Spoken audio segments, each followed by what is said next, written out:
Hello, my friends.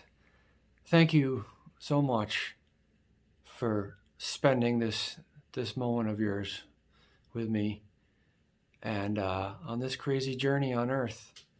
This is a crazy journey. This journey of purification and awakening and staying in the present moment. Right? How long? How long have we been on this journey? My name's Casey, by the way. If we haven't met, well, we've met before. We've met before.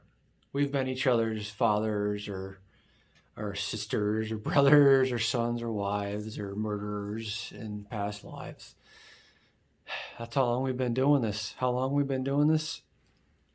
Buddha says he watched his last 99,000 lives, and that's a small amount. How long have we been doing this? Going around and around and around, racking up all kinds of karma. You know what I mean? All kinds of different situations and scenarios. I'm just talking about our incarnations as humans. Then you add in animals, plants, inanimate objects, parts of the atmosphere, clouds. Someone was a cloud. Well, the Buddha says, there's another Ram Dass, one of his stories about the Buddha, says if you take a mountain that's 6 miles wide by 6 miles high by 6 miles long, this always sticks out in my mind. And you have a bird drop a silk scarf over it every 100 years. 6 miles by 6 miles by 6 miles.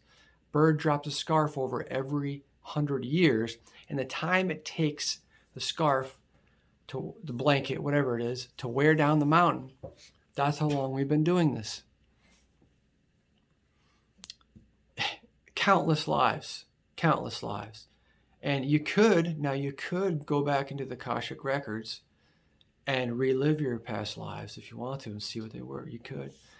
But you probably wouldn't want to. Dr. Morse talks about this. Because if you got raped or murdered, or you were tortured, or you just lived a brutal life, or you did brutal things, you have to relive that experience.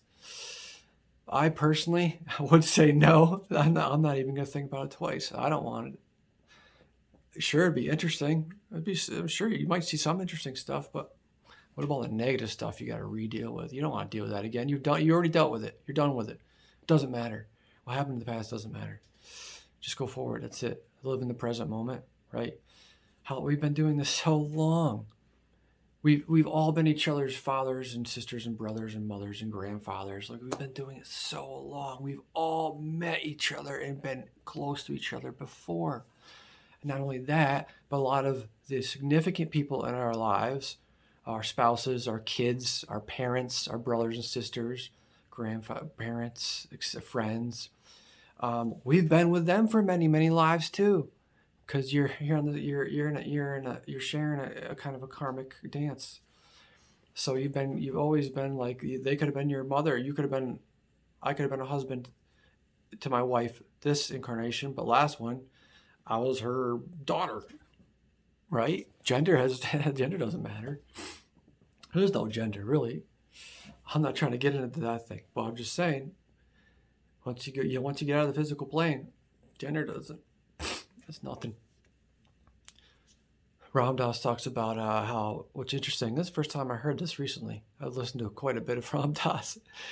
And he said some of the gurus, when they get super high up there in consciousness, they start to become more woman-like, or the opposite sex. If it's a woman, a man. And under my Ma, I think he said, had some very fierce man qualities. It's kind of like they kind of get pulled toward the middle, and it kind of doesn't matter.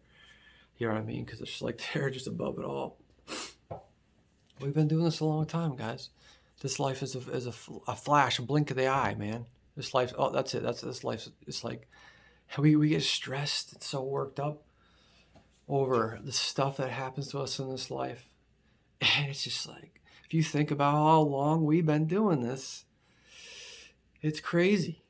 It's crazy. Different planets, why not? Different races of alien. You know what I mean? There's people who have had past life regressions.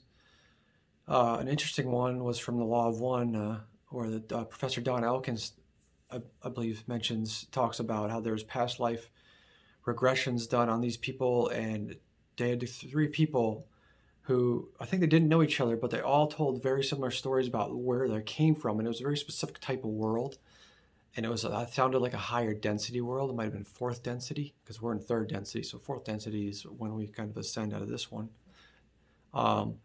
And all they did was like study and sing, and just like all day, their whole lives, everyone's lives was just devoted to just like increasing consciousness 100,000%.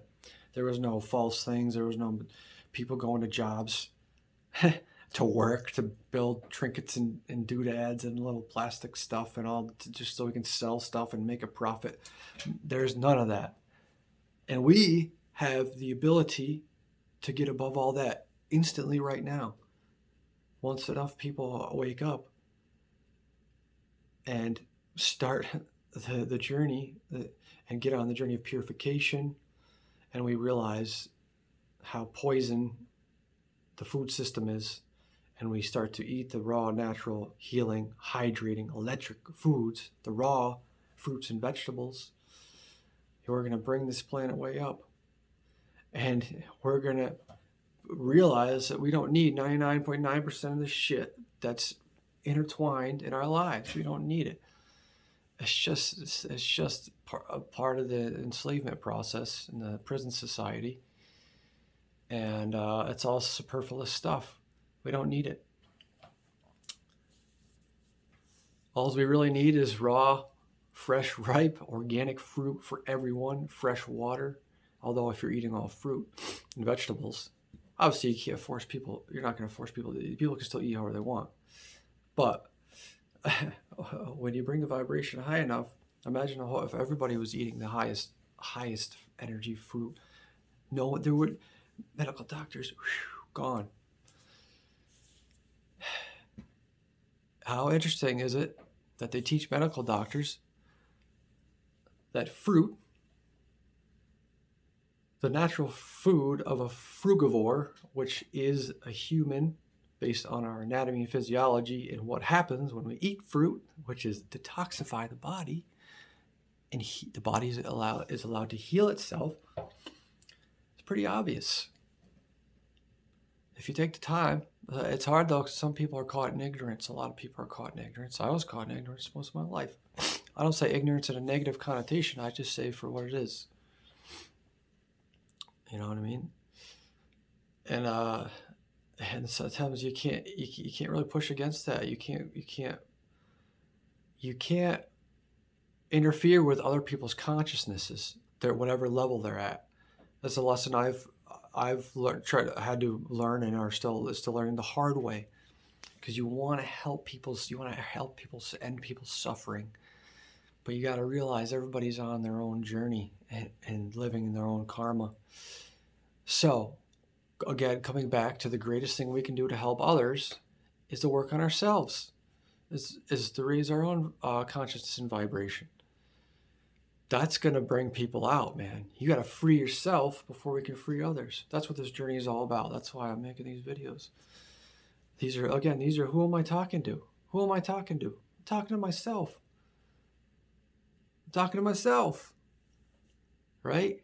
So these are videos not as much for my beautiful friends watching, but for myself. It's all a lesson. It's all a big lesson. So we've been doing this a long time, guys. Reincarnation. How do we get out of it? How do we get out of the cycle?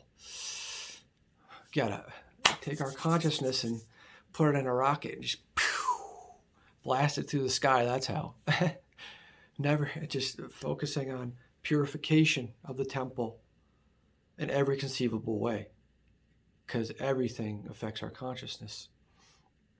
And focusing our mind and our heart always in the present moment and on God's eternal love. I am God's eternal love pouring forth. I am God's eternal love pouring forth into everything and everyone, because everything is consciousness. I am trying to love everything unconditionally because we're all God's love.